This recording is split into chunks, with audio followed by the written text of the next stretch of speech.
All right. Good morning, good afternoon, and good evening to everybody. Depends where you're coming in from.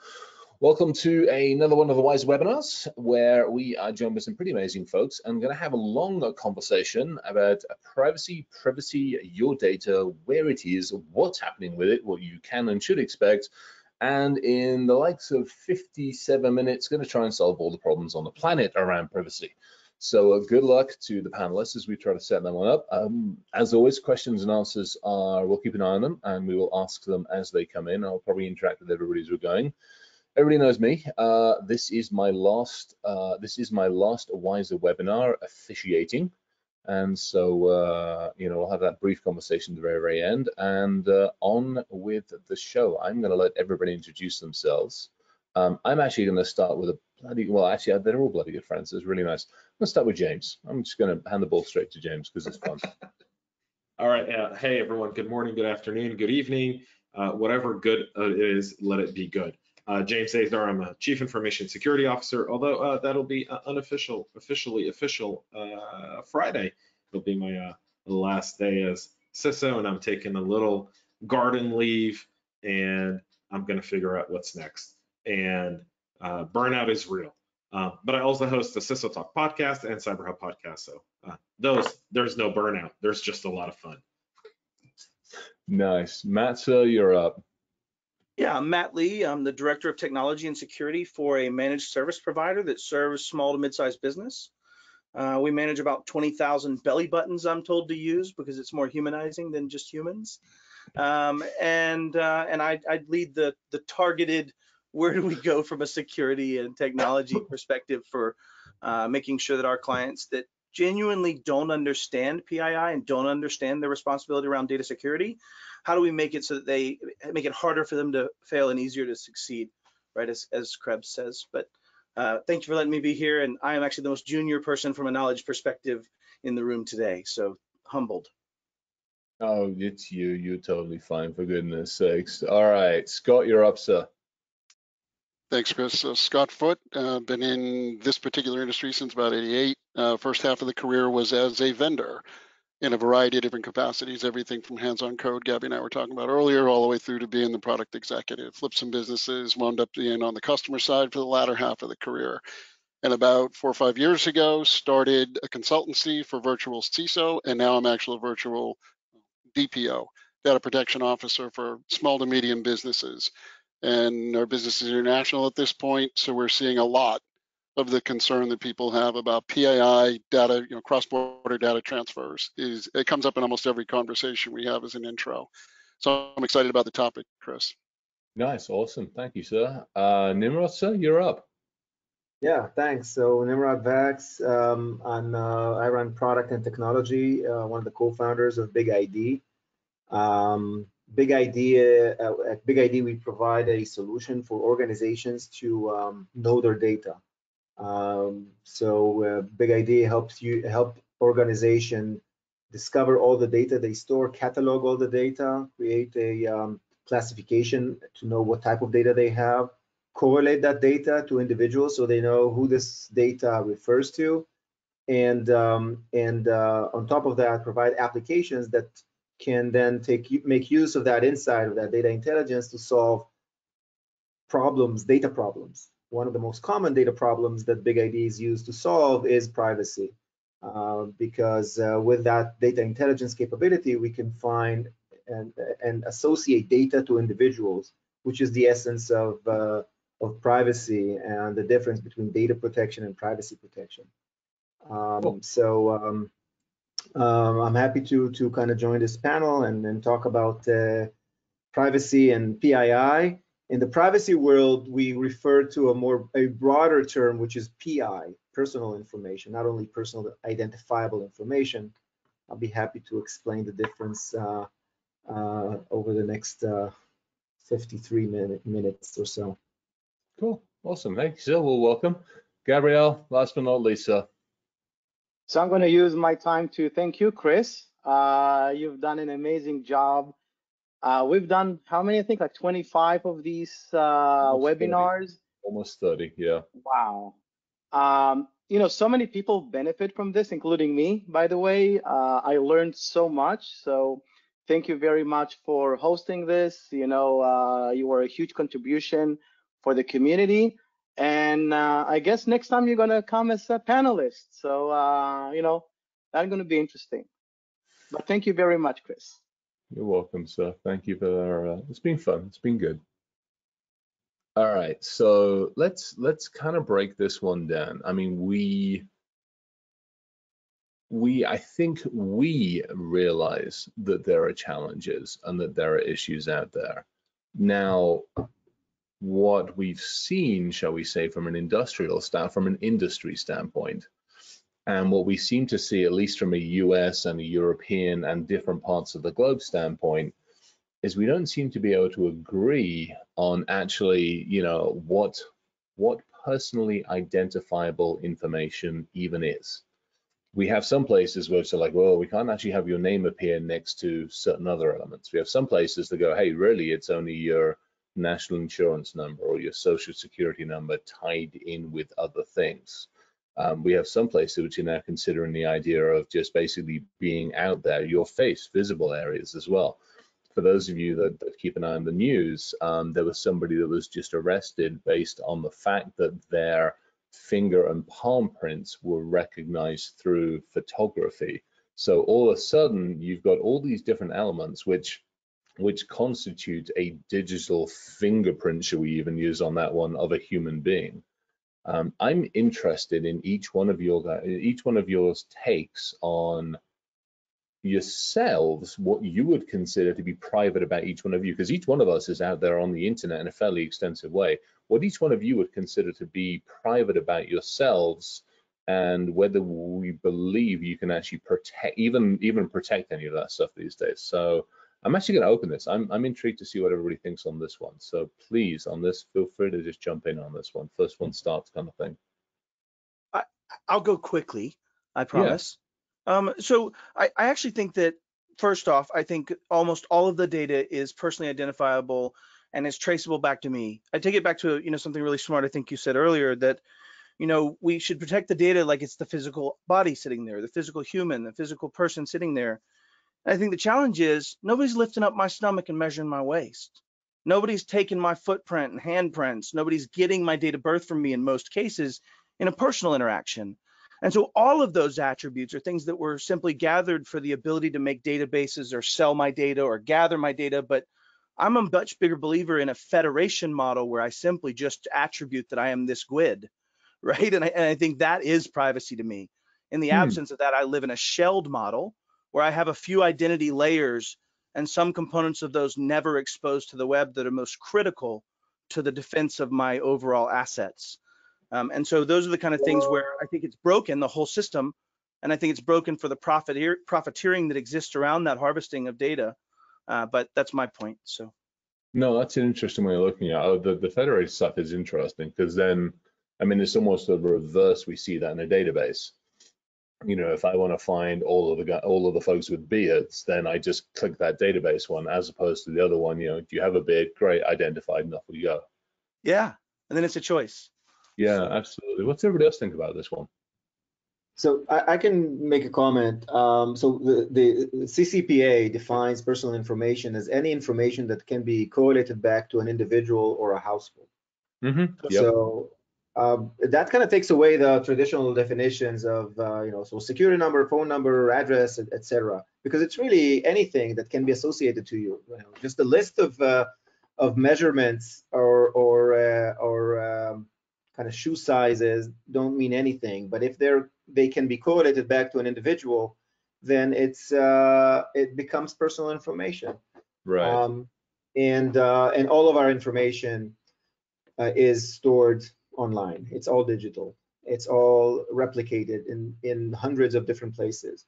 We have a customer where we one of the things that our software can do is within your data estate, we could find any information associated with a certain individual. So you could give us a name or an ID number. We'll find all the information associated with that ID number across all the data estate. And one of the retailers in the US, when we run this type of we call it a DSAR, it's a data subject access request. When we run such a DSAR, just for that specific retailer, we pick up over 150,000 records associated with an individual.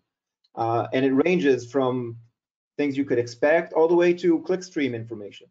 Where Right. did you click on the website on each and every point in time? That may have a significant amount of personal information associated with it, right? What's my interest? What am I looking for? What am I shopping for?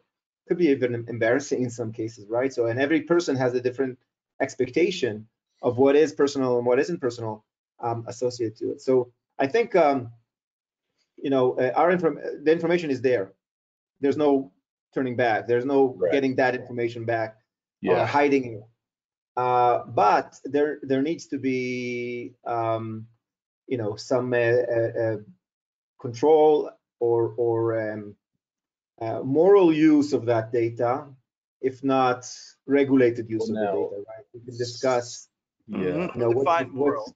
Exactly. You can define what is moral, or you can put a regulation in place. You have that kind of that realm of possibilities. Right. I think PII is left intentionally blank. I think it's purposeful. I know a lot of people call for regulation around this stuff, but I'm a person who thinks that the more government gets involved in something, the worse it gets.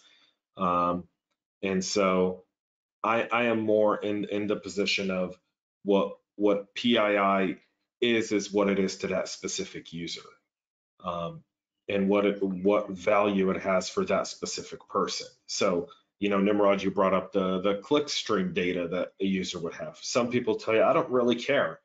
And others would tell you, you know what, that really is personal and I don't want people to know where to click. And it's no different than email addresses or phone numbers. I have that conversation with people as I try to talk them off the cliff with WhatsApp and get them to move to something a little bit more reasonable. They go, well, I'm not saying or doing anything that's really problematic, so I don't understand why I should care. And so just let that kind of sink in. We have this conversation also around PII, but some people really don't care. Like, they genuinely don't care. They're like, well, I'm not doing anything illegal, so it doesn't matter. And I think that's the challenge right there, that thought process of what is legal and illegal. Like, if I'm not selling drugs, then I don't care if someone reads my messages. Right. But if you're, in Colorado with Chris, selling drugs is like a legitimate businessman, like you're a multimillionaire in Colorado. Yeah. I think the other thing on that one, that's a really good point. And then, well, Scott and Gabrielle, you guys can leap in on this as well. I talked to my daughter. Perfectly good point.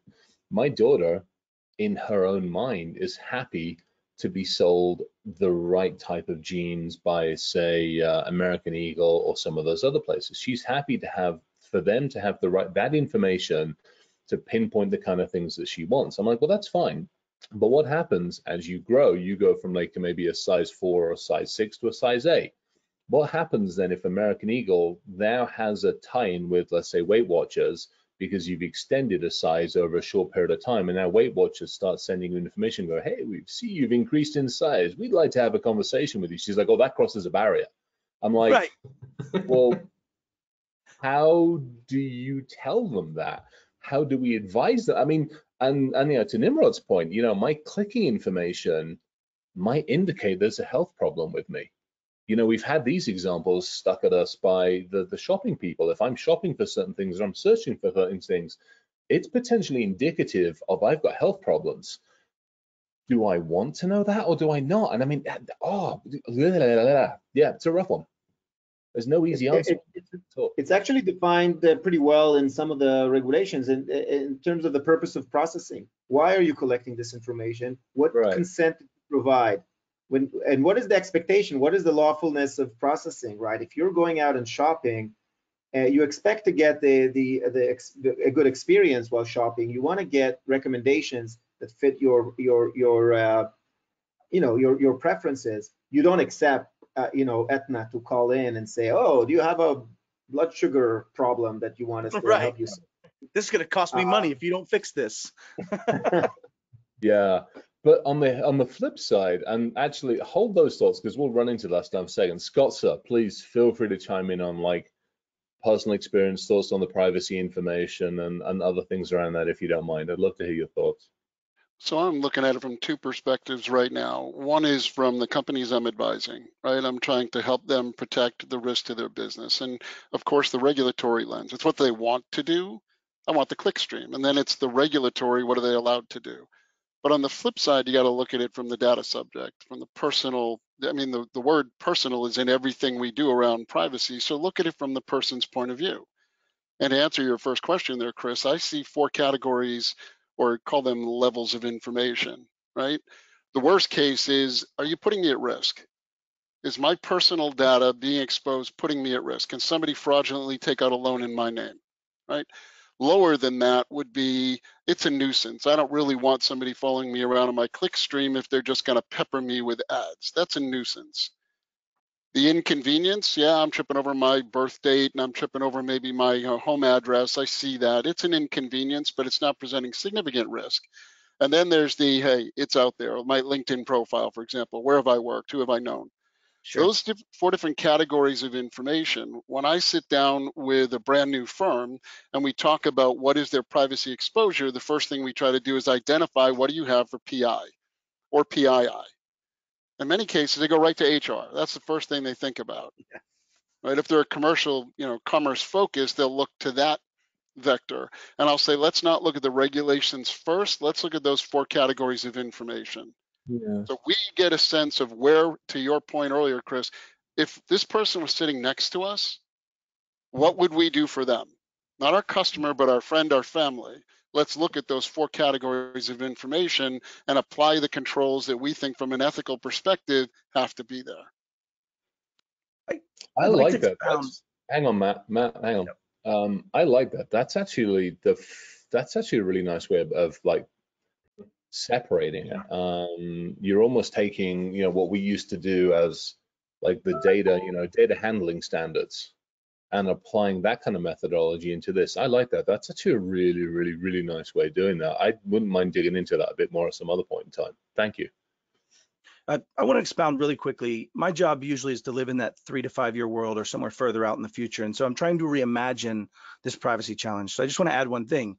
If you ride motorcycles and you have these tear offs for mud, right? And you pull it off, you're no longer associated to that mud any longer. Because I like having the jeans and I like them telling me I'm fat. I like the data. But what if I could, instead of ask for my data back in this broken system of trying to gather all the pieces, as we spoke of earlier, what if I just didn't care? What if the real me never exposed those PII elements, the socials, the dates of birth, but rather the federation of a GUID was this common element that they could store anything I gave them in. But when I decided to disassociate, I tear it off and I get a new GUID. And now I don't care that you have that data. I am not me any longer. I'm a new GUID.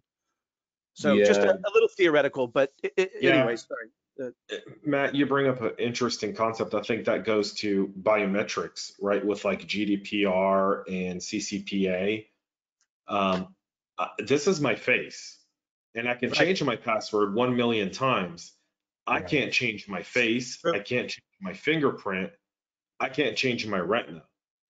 So what happens when that data does end up in the hands of a threat actor who knows how to use it? And we already know that they're seeing it. We already know that it's happening. You can't GUID that. That's right. Like, everybody's talked about. I mean, passwords, perfect example. Huge example. Why do we still have passwords? Why haven't we moved off? We got passwords, exactly to your point, because you can change the darn thing every 5 minutes. Hell, you change it every day, for goodness sakes, for all I care. But once this or other kinds of physical attributes have gone out of the door, genie's out of the bottle, snowball chance in hell, you're screwed. Have a nice day. Love, sucks, and kisses. Let's see, OPM. And then there was the, remember that retailer? The retailer that had people using their fingerprints about a year or 2 ago? The retailer that had the fingerprints that used them for payment methods in restaurants and like and they lost all of the fingerprints as well. So yeah, no, not good. Yeah, Gabrielle, any thoughts to add on this one before we kind of go on the next round of stuff? Yeah, I think there's, 2 sides to this, like the personal, some people, like you said earlier, hey, I don't care about my data and stuff like that. Well, you don't care today, but you will probably care tomorrow. That's one thing. And second, most people don't know the risk. So I think it's good that there's some regulations out there that, you know, help to protect people from what they just don't know, which is the overall risk and the manipulation that can be done with their data. They usually think about, you know, what can you do with my data, but I can manipulate you. People don't usually think about, you know, the manipulation. But from a company's point of view, I would ask, like, from a personal perspective, what is not PII? Like, that would be easier, you know, like almost everything that has to do with customer data, I would probably make it almost PII, even if it's not. Just, you know, it will be easier to manage it if we consider most of the data that we collect about people PII versus trying to go, you know, like the fine print. Oh, this is, or for example, an X-ray, is it PII? Yes or no? You know, stuff like that. Like, don't go into the details. You know, just, you know, consider data that you collect as PII. And I would suggest for companies, collect less.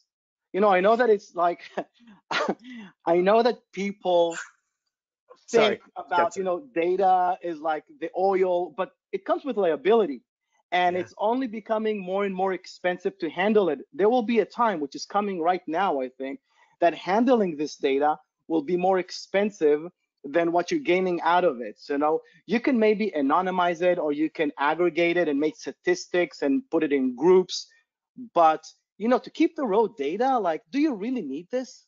Like, there's so much I'm going with it. through that fight right now with some folks, and we'll leave it at that. You know, go to the website and sign up for something. They're like, well, we want to collect all this. Why? Well, we need it. No, you don't. Seriously. Number one, you don't even need. All, and we're seeing more compliance everywhere. So now you'll have to adhere with all type of compliance. It will be just so expensive for a piece of information that you have no clue what you're going to do with, and you're just collecting it for, hey, you know, we heard that data is, you know, more valuable than oil. Let's start collecting everything we can. Yeah. I think Scott said it perfectly, that the first thing people go to is the regulations. I think that's the challenge. The barrier to entry for these companies is, what can I get away with? Right. I mean, that you just, you know, kind of, as I distilled that point, is let's look at what the regulations are first. This is, for Nimrod's point, I mean, you know, we've had the ability to take a product or grep or something akin and go, tell me where the heck the information is. And then all of a sudden, I think for so many organizations, it is eye-opening. It's kind of, we used to play that game with networks. If the network didn't work, we played the game of follow the packet. Where did the packet go?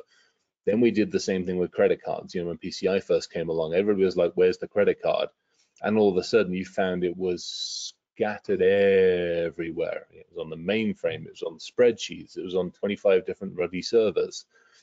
We kind of got a handle on that. And then now we are definitely facing the information, you know, the human part of the information. I think my biggest challenge on some of this is, first and foremost, we actually don't understand it. I like Scott's idea of it, but secondly, I think the other problem is, you know, if I put my adversarial hat on, I can take these individual pieces that you might not consider critical. Scott, as much as I love the buckets, I can go rooting around in 2 or 3 of the other buckets and potentially come up with enough information that I can insinuate, or I can understand, or I can still target you, because even if I don't have that nasty bucket. Aggregation. And if you know the story with Netflix and their challenge, they ran this challenge a few years back where they published anonymized data and had this development challenge to build a recommendation engine. Yep. And this was supposed to be completely anonymized data, and people were able to cross-reference this information with IDV and be able to find exactly who the people were, what their preference were. Because you never know, there's so much data out there, you never know how it's going to be used and for what purposes later on.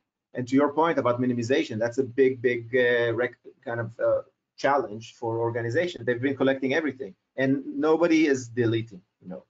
Not all of the organizations that I've been you know, speaking to, you know, they don't delete the data. They collect the data. They're afraid of deleting the data. They have some, you know, potential use of the data sometime, and now with the regulations, suddenly people are thinking about, oh, how do I manage my retention policies? How do I go out and delete data I don't need? This is a liability, and you know, I want to put aside the fact that it's also cost, right? Nimrod, I have a name for that. I call it the Pinata Paradox. When a client says to me, I got to get it all, I got to get it all, I got to get it all, I tell them, as a threat actor, you're looking fat and juicy every day. Oh, I'm The so more you gonna, get, the worse it Awesome. gets. I'm Pinata so gonna Paradox. use that. Can I borrow that, Scott? Yeah, I'm I'll same actually- boat, Scott. Can I borrow that? Seriously, please. I love that Have at idea. it. Full Have at it. attribution will be given. James, you were going to say something. Sorry, we kind of yelped it. I love that Pinata Paradox. The one thing I was going to say to Nimrod's point of data in general, and you kind of brought it up, you'll find PII on 25 different servers. How about all the vendors that process stuff for you that end up with your data? And what a lot of people don't think about is all these different reward programs that you sign up for that are being managed by third and fourth parties. And they have all that data. Like whenever someone says, hey, sign up for a reward card, it gets you discounts. I'm like, yeah, I'm going to skip that one.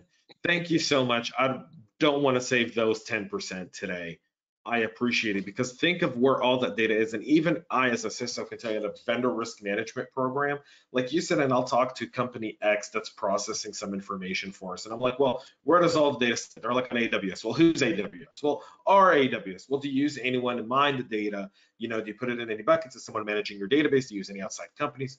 Well, it's confidential. I'm like, great. So I know now that my data is probably sitting somewhere in India or the Philippines or Pakistan or somewhere out there, that's where they're doing their database management because it's cheaper.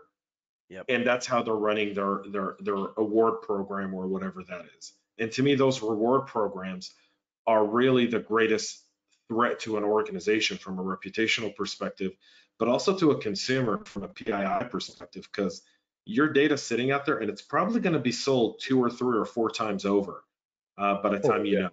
Yeah, at least. I was at the DES show probably 3, 4, 5 years ago. Gave a talk out there. I remember walking the halls. I mean, this place is massive. It's 100, 110, 120,000 people go to the show. And it was out in, it was like Barcelona or Madrid or somewhere like that. I remember walking the halls, and each one of these halls is 100, 150, 200,000 square feet at least. And there were 8 of them. And the very last hall, same size, a couple 100,000 square feet. And it was stuffed full of vendors, and their only job was to take your click rate from 1.2% to 2.5%, or maybe 3% if you were lucky. And that was their only job. And they did that by taking every single piece of information they possibly could and quietly, carefully, and somehow making something a little more enticing, making something, to Nimrod's point, making that track, making that trace, doing something to try to encourage you just to click through or to sign up for the offers or any of that shit. It was, I walked out of there feeling like, A, I wanted to burn the place down, and B, that I just wanted to go for a long shower. I have a quick prescriptive trick I've been doing for about 10 years. Every single place you can sign up has an address line 2, everywhere. Yeah. I place in the site space sold my fucking data as the second address line, because nobody ever scrubs it. It's postal data. Nobody looks at that. And I have found some really interesting places where bestbuy.com sold my blanking data showing up on an ad for like foot cankers or something, right? Like it's an awesome trick because everyone has it in their address field. They have to for the US. I like that because I track it differently. I've always used like different names. So I still get stuff for like, John Smith and Fred Astaire and all sorts of crazy That's shit just like your that. schizophrenia, Chris. But I like that. That's actually really, really, really cool. I'd probably leave the F-bomb out, but because I bet they're going to start searching for that crap. But no, I get the logic. But that second line, I signed up for Best Buy or I signed up for, American Eagles or whatever. I like that. That's actually really, really cool. Yeah, you could use your GUID. That'll make it very unique. Yes. Yeah. That's a GUID to it. Don't put SQL injection inside. Don't try that out. Hey, that might be a problem. You're right. That worked. Delete That all contact. I bet it did, Chris. I bet it That did. worked on a write-in sheet. This is going back. So this is local elections, like not this last time round, but the last time round. You could actually write in your candidate. So I ended up writing in a SQL statement into the candidate thing on Jen's behalf because I can't vote in this bloody country. But I wrote it in Jen's ballot sheet. Yeah, I got a phone call from the Adams County person going, "You bastard." Was it a reverse shell or just something innocuous? Like, Oh no, it was select star from, and then oh, that's great. oh yeah. So one quick thing that you can read that I and use. processed it. I'm like, serves you bloody right.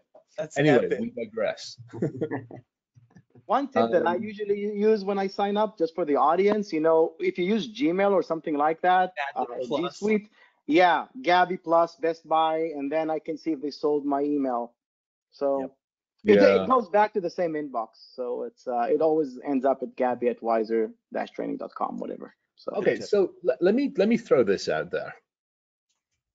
Would it be fair, or would it just be pessimistic to say everything's already out there? Yes. At this point in time, I mean, I don't know what's going to happen tomorrow, the day after. I don't know what new information. But to this point in my life, would it be fair to say, we're US centric here at the moment to some degree? 300 and whatever the hell million Americans have pretty much got their entire lives online. What are we even trying to do? It could be worse. Believe me, it could be worse. It's not about keeping your data secret. I think it's more about having the right to be left alone. Yeah. I think it's just leave me alone. Don't use my data if for purposes I didn't intend my data to be used. It's mine. I own this data, even though you may hold it, and you're not allowed to use it for purposes that I did not intend or give you consent to use that for. I think that's the main thing, or the main battle at this point. I would So agree. gun laws. Oh, go ahead, Scott. That's where I'm. Go for it, Scott. Yeah. I was just going to agree with Nimrod and say, look, I think most of the historical data is out there. Future data, not yet. But it's far more important to look at the processing and find ways to restrict that processing so that it's acceptable to the data subject. Ultimately, it's all about whether or not they're going to exploit it and whether or not it's going to cost us in terms of time, money, aggravation, risk to the family, et cetera. So the processing is the thing I care most about. But to James's point, this is interesting. And to James's point, let's say I go into American Eagles and I buy a pair of jeans, and maybe I want to know when they are having a sale. So I sign up and say, hey, look, tell me when you're having a sale. Now I'm giving them consent to tell me when they're going to have a sale. Even in our industry, we do stupid shit like this. We're like, well, okay, how about I'm going to send you a 10% off coupon, and maybe instead of just a sale, I'll tell you when we're having our annual thing. And you get creepier and creepier. And by the way, that James's point, that data is being processed somewhere else. I mean, how do we get the average consumer when because let's face it, you want to make that shopping experience quick, seamless, and painless as possible. Hey, would you like to know about our stuff? Absolutely, great. Do me a favor. Can you sign this consent form, please? Do you allow us to tell you about sales, to tell you about coupons, to tell you about this, to tell you about this? Do you allow us to use American Eagles owned by somebody else who owns 6 others? Do you want to know about those? Tick here. That sales process is you've just taken that consumer process and that consumer experience down the drain. So how the hell do we balance this? So that's a very interesting thing. I don't know when was the last time any of you guys went to a Costco. Ooh, okay, that's I am a Costco-holic. So here's a little bit of information. If I don't visit Costco once a week, I feel like I'm missing out on life's greatest finds. Right? Yeah, that's like they do that. It's amazing how they do that. Yep. Right. And so Costco has a very interesting aspect of how they approach their member mailing list. Over the last 6 months, I've had it happen to me twice where I'm standing in line waiting to check out, and obviously it's a Costco line, so there's a line, right? Especially if you go on the weekends, unless you're going like Monday at 11, that's about the only time you don't have a line, right? They show up with this clipboard, and they take your member number and they take your email address and they go, yeah, we're just updating our database with all of our members' email addresses. And it's a very interesting thing. It's a very interesting thing because when I ask her, I go, so what are you going to use my email for? And they go, well, we're updating your profile. I'm like, well, I've already got an online profile with Costco, and you already have an email that I use for that profile. Right. And she goes, well, we're your local Costco, and we might be sending you stuff that, you know, headquarters doesn't send you because, you know, and I'm like, well, don't you have access to headquarters? And that got me going, like, I really want to email Costco CISO and find out, like, what the F is going on at Costco. Yeah. Like, how do you guys not have one centralized database? And what kind of controls are in place for a local Costco to be able to take everyone's email address and member ID, which is how you get an account online with Costco, by the way. So imagine if I just wanted to be a super cyber espionage, right? Not even super cyber espionage. I can go get a Costco vest done with a name badge, walk in, grab all the pieces of paper with everyone's email and member number, go online. Oh, yeah, you know, I mean, my adversarial hat's going on here, but how many people save their credit cards in their shopping carts? Yeah. Most. I've got $1,000 Costco order, baby. Yeah. Yeah, I mean, to the earlier point of what was asked, you know, about is it already out there? Yeah, I think from an adversarial perspective, I could gather anything I want to, and I'm not great at OSINT, but I think it is already out there for 80, 90% of all Americans. I think the challenge, though, with Nimrod's point is that, yes, we need regulation. We need something in some form, and I hate regulation, to say, no, you can't just go to India and have no idea where the data goes down the road and sell it a million times without knowing and claim ignorance as a CISO. You can't. You have to have some kind of basis to have that described to maintain the kind of that user experience. Like you said, Chris, is if they would not do those bad practices, some of these things would not be something we're discussing. Right. And I think that goes back to that regulation and in reality, social contract. Right. Look at Apple. They gave you the ability to turn off privacy, and it was like 87% of people immediately revoked privacy. I don't know, you know, statistics are made up on the spot most of the time, but it was a huge number of individuals that said, nope, taking it back. And I think we're going to change the social contract aspect of this. Yeah. That's one of the reasons why I think you need regulation, because you know, just like gambling, right? If humanity was left on its to its own devices, we would probably kind of self-destruct. So you know, in some cases, you need to protect people against, you know, natural behavior, which kind of goes, you know, the industry will take advantage of, right? So let's talk about the natural, wonderful world of regulation and the effectiveness that it's had in the last 20 years. We won't go any further back than that. So we've regulated PCI for 20 years or so, give or take a bit. We've regulated HIPAA for the last 10, 15 years. And how effective has it been? Let's really ask. It hasn't. Right. Yeah. I mean, it's been absolutely amazing. We're now losing what, 22 million pieces of information on a daily basis across the globe. And China's aggregated all of it. I get it, but let's face it, regulation alone isn't honestly solving the problem. No, regulation isn't going to. The fact is, humans, as you know, that's like, you know, the argument of we need elected, power-hungry people to try to tell us what the data is to companies that now finance their campaigns. You know, is almost like letting, you know, the fox regulate the hen house, right? we're missing a few chickens there, Mr. Fox. Yeah, they ran away. They escaped. All right. Yeah. We got out. Don, I'm sorry. That's a feather in my mouth. I'm really sorry about that. So, I mean, the thing about regulation is, I think regulation, part of it is it's convenient for us to say because it keeps us all in business and it gives us some sort of measurement and guidelines as professionals and also as vendors and all kinds of different people. But if we go at it from a completely different perspective for a second, and we look at it from a consumer, and we all just put in $10, right? And we put out a Super Bowl ad, right? Or a World Cup ad, right? World Cup's what, in 2 years? So let's all put out, or next year. World Cup is next year. and we put a 30-second or 60-second World Cup ad that said, your data is worth X amount of dollars, claim it now or disconnect your account. And if you told everyone how much their data is actually worth, because no one knows what their data is worth. People think, what's my data worth? 25 cents? And you're like, oh no, no, boo-boo. Facebook didn't make it to, 50 billion. YouTube didn't make it to $700 billion or nearly $800 billion by having data that's worth 25 cents, boo-boo. Your data is worth thousands and thousands and thousands of dollars. And if you just demanded a rev share model from those companies and said, hey, I'm okay with you selling my data, like Chris said with his daughter, she goes, I'm fine with American Eagle doing it. But hey, American Eagle, if you're going to do something with Weight Watchers and you guys are signing a rev share agreement and you're going to make $100 off of me, I think I deserve 25 bucks. I think just raising the will get people to fix their behavior.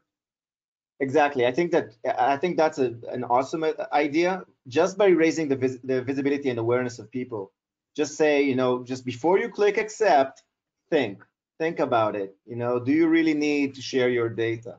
Is it really worth it? And that would, I think, that would change behavior of the vendors, because they care about you as a customer. They don't want to lose customers. They care about their brand.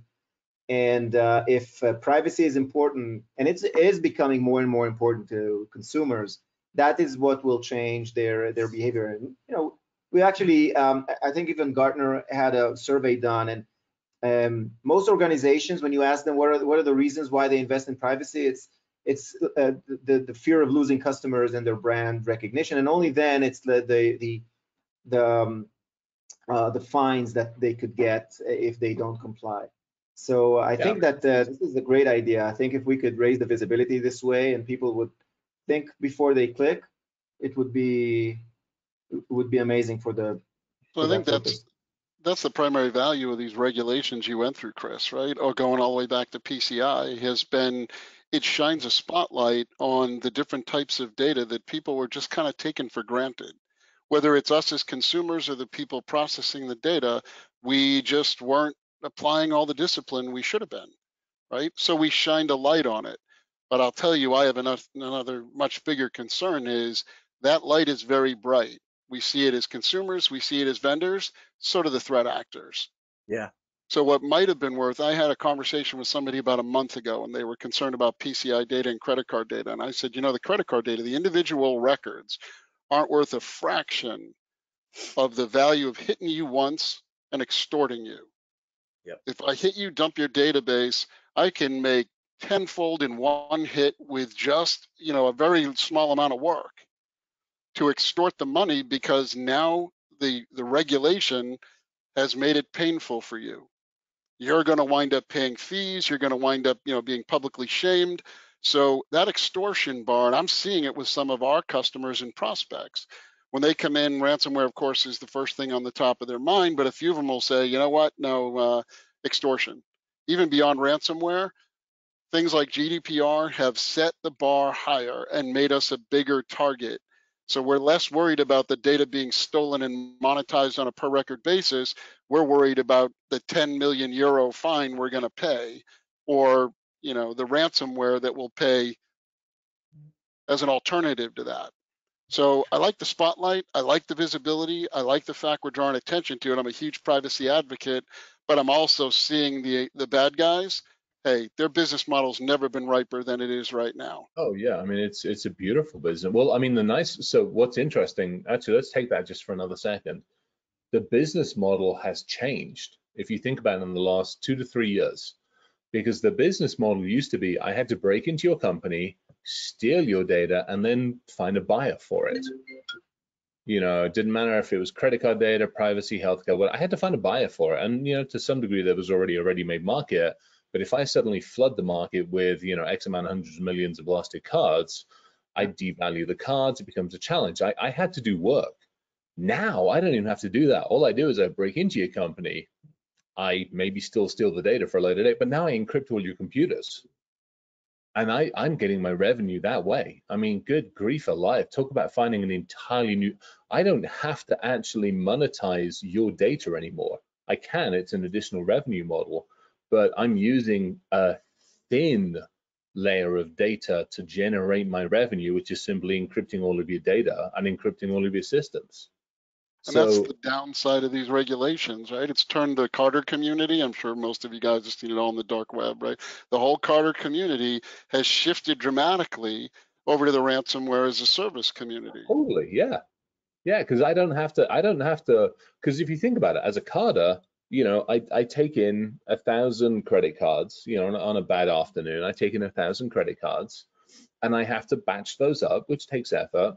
And, you know, Matt, I sell him the Amex, Nimrod, I sell him, you know, the Discover, James gets my Visas, Gabrielle gets my Amex, Scott, you're getting all the other weird and wonderful cards that everybody's using because you can process them across Europe, et cetera, et cetera.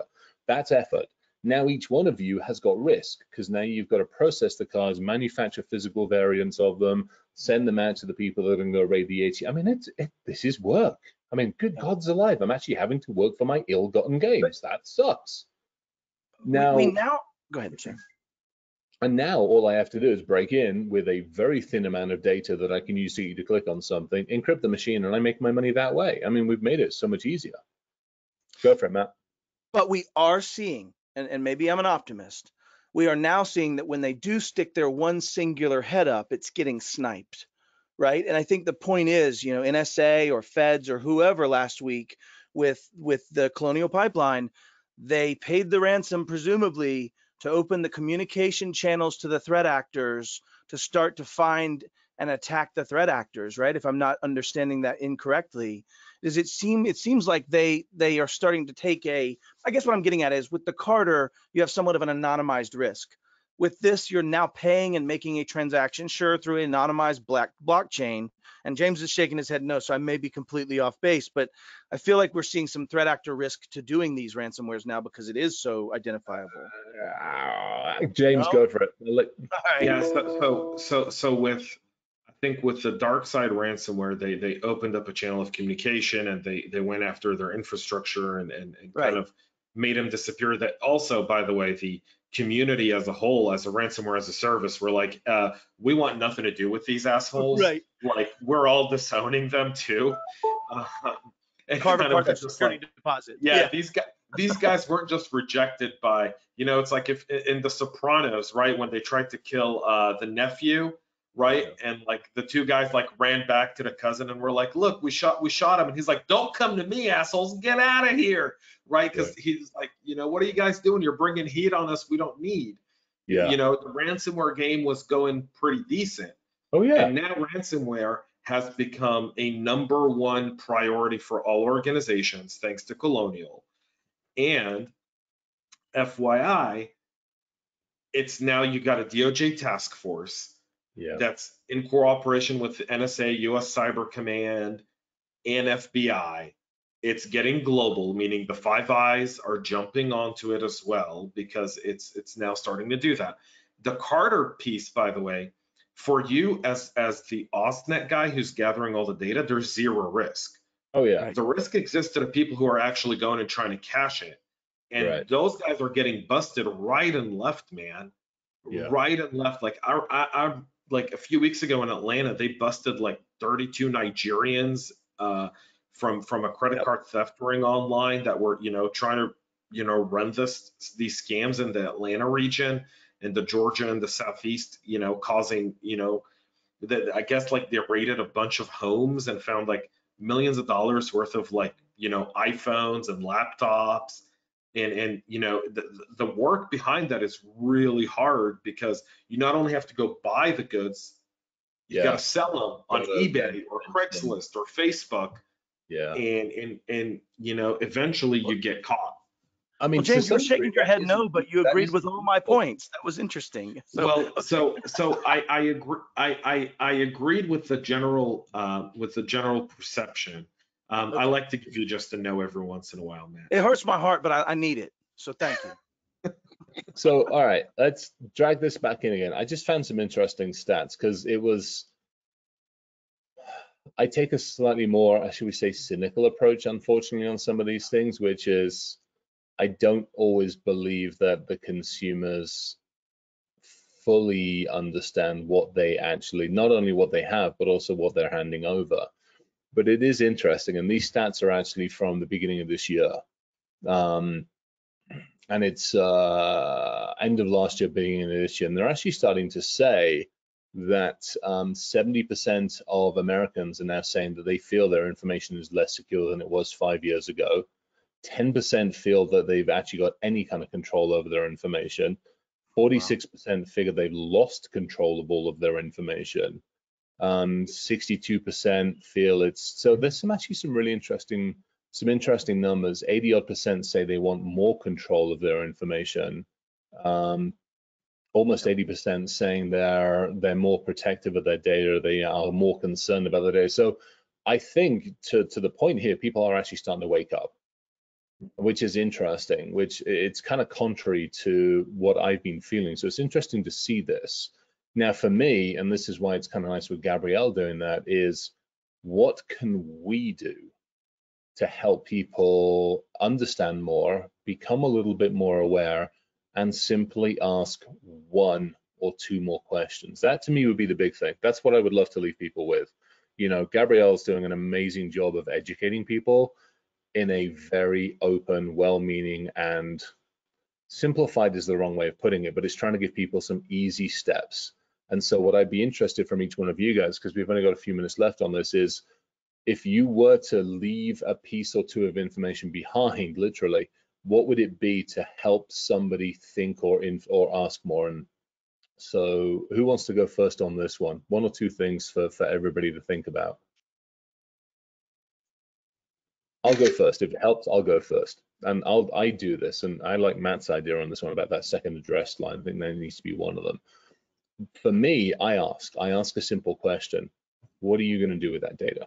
Where is it going, and what are you doing with it? And as a consumer, you know, when somebody's like, hey, do you have a number with us? Well, actually, I don't. What's the benefit of giving it to you, and what do you do with it? Because if you can't explain to me what you're doing with it, then why should I hand it over? And that's, to me, I just want to know a simple question. When I hand my credit card to pay for something, I want to know that computer that you're doing it, or that computer I'm giving you my healthcare information, how are you protecting me? Two simple questions. And I think if we all ask those questions, eventually it would get to a point where the 1,000th person in line at Costco says, what are you doing with my information? Eventually they might actually think about it. So that's my thing. 1,000 Jameses. I'll get mine out of the way. I'm obviously going to cheat. Yes, do the second address line. It's awesome and it's fun to track. The second, though, is most interactions aren't Costco. Most interactions aren't face-to-face. You're in a nameless form. You're filling out crap. And I think the point is, a lot of these people that are collecting data are kind of sitting on the fence. They've starred the data they must have, and they've left open fields that insinuate you should fill them out for stuff they don't. Don't fill out a thing that doesn't have a star by it. Like, as consumers, we should choose to only provide the things that are necessary as per that vendor's discussion. So don't give shoe size if it's not required to buy a donut, right? Like, those are the things that I would say. So Yeah, I like that. That's a good slogan. I like the fact that I like the detection that Matt's talking about in terms of the address line. I love that. I'm thinking in terms of prevention. How do we prevent people from handing over the data? And I'll tell you what I told my kids when they were younger, this will be good. and loading apps, this kind of thing. I said, listen, every time you fill out a form like that, you're handing over $100, not $10, not $20. You're handing over $100 bill. Nice. Is it worth it? Is what you're going to get back worth $100? Nice. Because you won't feel the pain when you write your name one more time. There is Scott. Oh, they want a middle name. Okay. Think of it in terms of $100, and even if you have to write it down on a sheet of paper to look at that number, is what you're giving up worth $100? I like that. Because you're not going to get it back. Nice, that kind of ties in with what James was saying, which I like that. Yeah, I think the stats that you brought up right there at the end, Chris, kind of prove a point that I think consumers are more and more paying attention to where their data is and what's happening to it. But Matt was so eloquently in pointing out that the guys at Costco, I think, was the first and last time in years that I've given someone my email on a piece of paper, right, standing somewhere. You know, most of the time it's done online. And by the way, vendors do this all the time as a CISO. Like someone will send me like, hey, here's a great white paper. By the way, we want your email address. And just so people know, I open an email address to get the white paper and then I close it. And you never know. And then they go, I never get a hold of you. How come? And I'm like, cause I don't want to give you my data unless I want to give it to you. Stop ask, like I do it on my podcast, right? Like I don't ask people for emails. I don't unless there's a reason for it. That's it, period, end of discussion. And I think now that consumers are starting to pay attention to it, the two things I would take away from it is one, keep educating consumers. It's finally getting through. I think that's number one. And the second thing to me, which is just as critical, is what Scott said. If you put a dollar value towards something, like if someone actually knew, like if Chris Roberts knew what his data is worth online today, Chris Roberts would not be on this webinar. He would be holding everyone at ransom to get his data back. You're right. I mean, you are, and that's where I like the dollar value approach. And I also, I love the fact, I love the revenue share. That might have to get used. I'm liking this. Number one, that second line is going to start getting used. And number two, I'm going to put some emails out to State Farm and a few other folks going, hey, assholes, I want some of the money that you've just gotten for selling my data to these 10 different people. Love, sugs, and kisses. Or else. Put a good code line in the signature too, by the way. Nimrod, I think you're on mute. Yeah, you're muted, Nimrod. Yeah, I would say, you know, obviously the education is important. I think one of the things our kids need to know, right? So I think we're a lost cause, but our kids, maybe if we educate them early enough and they're aware of it, and the education system and teaches them not only cyber protection, but also privacy protection, I think that would be very important. But also, I want to say something to the small businesses that may think that this is a big company problem and a very expensive problem. That you know, a lot of organizations, it's actually the big organizations that recognize the value of having good kind of data governance and privacy governance, and it shouldn't be expensive. And there are a lot of kind of very simple tools out there that would allow you to provide your customers the visibility and the transparency of how you use their data, and that will build a better relationship with your consumers and trust. And so that should be, you know, the number one focus for, especially for small businesses, to start from the get-go, respecting their customers and their data, and that will pay back in dividends. Cool. Gabriel, sir, you want to bring it home? We're hitting the top of the hour. Yeah. So basically, be better at negotiating. Like, what are you getting in return? You know, like you're giving all this information. What are you getting in return, right? Like we all do, it's very easy when it comes to money, but you know, even this webinar, we won't be gating. You know, when you put in your information for a PDF, ask yourself, is it worth it? Do you know what you're getting? Because you're giving first, and then you're getting. That's a bad, you know, how often do you download something and you're like, damn, this sucks, you know, like, and I gave my information. How do you feel about it? So, you know, think before you give your information, is like, you know, like Scott said, as if it's money. You know, do better negotiations and just be better at valuing yourself. Awesome. Well, every single one of you, thank you very, very much for the time. It was gratefully appreciated. Thank you for the audience listening and the questions that came in. Thank you very, very much to everybody. And this has been good. This has been appreciated.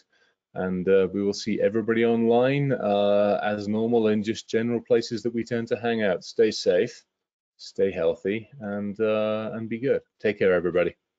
Take care. Bye-bye. Thank you. Bye.